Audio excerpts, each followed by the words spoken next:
Easy Japanese. ඉතින් ළමයි අදත් සියලු දෙනාම සාදරයෙන් පිළිගන්නවා Easy Japanese YouTube channel එකට. ඉතින් අද මම ඕගොල්ලන්ට කියලා දෙන්න යන්නේ දේනිපාතේ අවසාන කොටස පිළිබඳව. මේකෙදී මම ඕගොල්ලන්ට ළමයි අවස්ථා දෙකක් විස්තර කරලා තියෙනවා දේනිපාතය භාවිතා වෙන. ඒත් එක්කම මම ඕගොල්ලන්ට මතක් කරන ළමයි මේ දේනිපාතයේ කලින් වීඩියෝස් ඕගොල්ලන්ට බලා ගන්න පුළුවන්. ඩිස්ක්‍රිප්ෂන් බොක්ස් එකේ මම ඕගොල්ලන්ට ලින්ක් දාලා තියෙනවා. එතකොට සම්පූර්ණ වීඩියෝස් ටික බලලා ඕගොල්ලන්ට මෙන්න මේ දේනිපාතයේ භාවිතා වන අවස්ථා පිළිබඳව පැහැදිලි අවබෝධයක් ලබා ගන්න පුළුවන් වෙයි.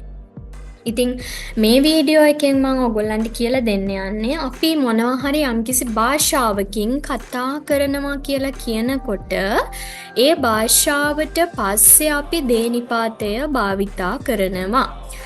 ඉතින් අපි ඉස්සලාම අලුත් වචන කීපයක් ඉගෙනගෙන ඉමු. අලුත් වචන කියවට මේවා ඔයගොල්ලන් කලින් අහලා තියෙන වචන, ඉගෙනගෙන තියෙන වචන. ඒ වචන වලින් පස්සේ අපි දේනිපාතය භාවිතා කළා වාක්‍ය කීපයක් හදමු. හරි. පළවෙනි පින්තූරේ දීලා තියෙනවා ඉංග්‍රීසි භාෂාවට අපි කියනවා ජපන් වලින් ඒයිගෝ. ඒයිගෝ. ඊළඟට ජපන් භාෂාවට කියනවා නිහොන්ගෝ. නිහොන්ගෝ. මේක නම් ඔයගොල්ලන් නිතරම ඇහෙන වචනයක්. මේක හොඳට හුරු පුරුදු වචනයක්.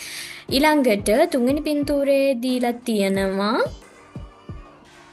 කතා කරනවට අපි කියනවා හනාශිමස්. හනාශිමස්.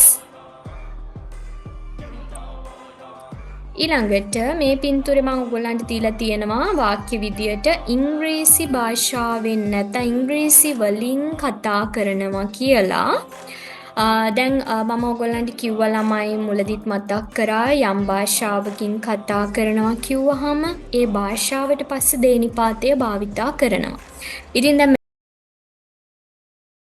දීලා තියෙනවා. එතකොට එන ඉංග්‍රීසි වලින් කතා කරනවා කියනකොට ඒ භාෂාවට පිටිපස්සෙන් අපි දේනිපාතය භාවිතා කරලා තියෙනවා.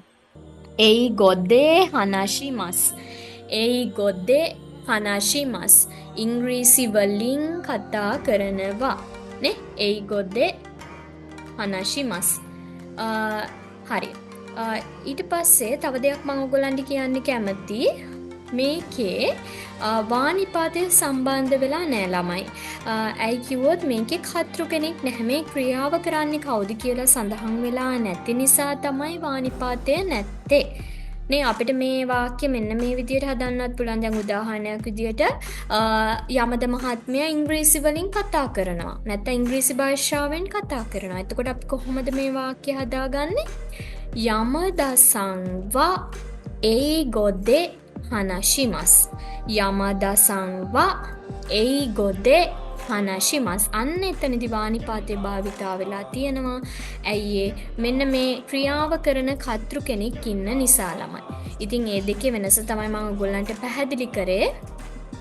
ඉතින් දැන් ඉංග්‍රීසි වලින් කතා කරනවා කියන්න ඕගොල්ලෝ ඒගොදේ කියලා මම මෙතන මේ හයිලයිට් කරලා තියෙන්නේත් ඒකයි ඔයගොල්ලන්ට තේරුම් ගන්න පුළුවන් වෙන විදියට.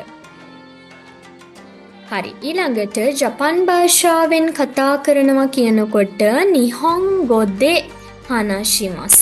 නිහොන්ගොදේ හනාශිමස්. නේ?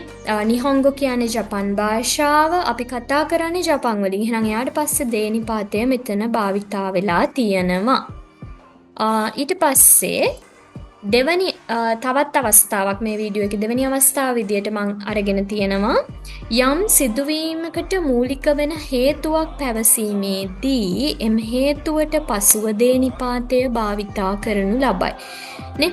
මොනවා හරි අපිට යම් සිද්ධියක් වෙනවා. ඒ සිද්ධියට මොනවා හරි අපිට හේතුවක් තියෙනවා. ඒ හේතුව පවසනකොට ඒ හේතුවට පස්සේ තමයි මෙන්න මේ දේනිපාතය ගන්නෙ. දැන් උදාහරණයක් විදිහට අපි ඉස්සලාම අලුත් වචන ටික ඉගෙනගෙන ඉමු. වැස්සට අපි කියනවා අමේ. අමේ. ඊළඟට අසනීපෙන් ලෙඩින් කියන්න අපි කියනවා බ්‍යෝකිනා. බ්‍යෝකිනා. මේක වාක්‍යයේ යෙදෙනකොට චුට්ටක් මේ නාකුර ඉවත් වෙලා බ්‍යෝකි කියලා යෙදෙනවා. ඒක නා විශේෂණ ඉගෙන ගන්නකොට නාවිශේෂණ පද ඉගෙන ගන්නකොට ඒ කොහොමද ඒ දේවල් සිද්ධ වෙන්නේ කියන එක ඉදිරි පාඩම් වලදී ඕගොල්ලන්ට ඉගෙන ගන්න පුළුවන් ළමයි. ඊට පස්සේ අපි බලමු පළවෙනි පින්තූරේ තියෙන වැස්සනේ. මම ඔයගොල්ලන්ට කියන්නේ වැස්ස කියලා. එතකොට වැස්ස නිසා මේ පාසල් ගියේ නැහැ. දැන් අපිට මේ පාසල් යන්න නැති වෙන්න හේතුව මොකද්ද? වැස්ස. ඒ හේතුවට පස්සේ අපි දේනිපාතය භාවිතා කරනවා කියලා කිව්වනේ. අමෙදේ. මෙතන කියන්නේ වැස්ස නිසා. අමෙදේ ගක්කෝයේ ඉකිමසෙන් දෙෂ්ටා. අමෙදේ ගක්කෝයේ ඉකිමසෙන් දෙෂ්ටා. වැස්ස නිසා පාසල් ගියේ නැහැ. ඊළඟට දෙවැනි එකේදී දීලා තියෙනවා මේ ලෙඩින් අසනීපෙන් ඉන්නේ. මේ අසනීප නිසා ඔෆිස් එකට ගියේ නැහැ. අසනීප හේතුවෙන් ඒක තමයි අපිට මේ ඔෆිස් එකට යන්න නැති වෙන්න හේතුව තමයි අසනීපයි කියන එක. එහෙනම් මේ බියෝකි කියන වචනයට පස්සේ අපි දේනිපාතය භාවිතා කරනවා. බියෝකි දේ කයිෂයේ ඉකිමසෙන් දෙෂ්ටා. 病気で会社へ行きませんでした. ඉතින් මං හිතනවා ඔයගොල්ලන්ට මෙන්න මේ දේනිපාතය භාවිතා කරපු මේ අවස්ථා දෙක පිළිබඳවත් පැහැදිලි අවබෝධයක් ලැබෙන්නේ නැති කියලා ළමයි. ඉතින් තවත් දවසක නීනිපාතය මම ඔයගොල්ලන්ට විස්තර කරන්න අරගෙන එන්නම්. ඒත් එක්කම JLPT NET ක්ලාස් වලට ඔයගොල්ලන්ට කතා කරන්න පුළුවන්. පල්ලෙහා මම ඔයගොල්ලන්ට ටෙලිෆෝන් නම්බර් එක දීලා තියෙනවා. ඉතින් සියලු දෙනාටම සුබ දවසක්.